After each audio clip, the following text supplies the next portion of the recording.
And welcome back. A new study from Princeton University's Woodrow Wilson School shows that making up to $75,000 a year is the magic number to feel happy.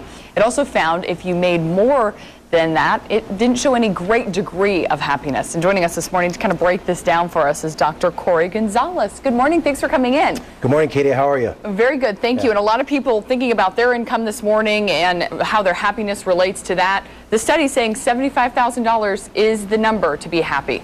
$75,000 a year. Do you agree? No. I think it's sort of a benchmark that said it's kind of an impressive study, a big sample size. But I think what the study is really saying is that when people make this certain amount of money, they perceive a certain level of security. And with that perceived level of security, they tend to be a little bit more resilient when it comes with everyday life and adversities of life, to not perceive money as such a problem. But no, it certainly doesn't make you happier. And we've seen some literature on this as well.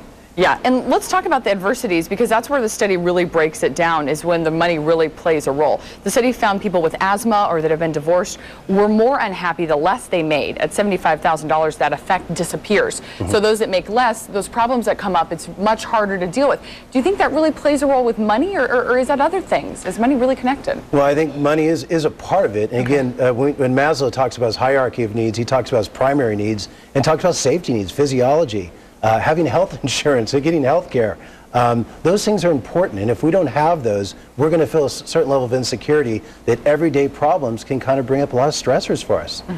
And the study also looked at not only income, but status. And a lot of times they were saying for those that make over $75,000 a year, that really status is what matters, not income. Do you think that's where we kind of fall into the keeping up with the Joneses problem? You know, I may not make as much, but I can drive this car and have this house and this boat. Is that where our society is falling into that? Yeah, I think unfortunately, and I think, again, if you look at Maslow's hierarchy of needs, you look at the higher order needs. It has to do with how we valued in society and how we belong in society. And I think that fits right in with it, that every level of socioeconomic status is going to have a certain level of stressors in life and challenges in life. So the money issue is not what's going to make happiness. Happiness is a more internal thing. And I think, as we talked about before, we have to base our happiness on internal things, such as our approach to life. You know, how we approach things with faith and love and integrity and purpose, and not on external things we have no control over, such as how much we're getting paid or how people respond to us and so forth. But you and I have talked about security in the context of relationships and love before, and how if you don't have security, everything can be a big problem and magnified. Well, I think the same thing goes with this study, that if you don't feel or perceive that you have some kind of security financially, then a lot no of matter what you make, a lot of little problems become magnified as well. Yeah, and the study also looked at, you know, can they put a price tag on love?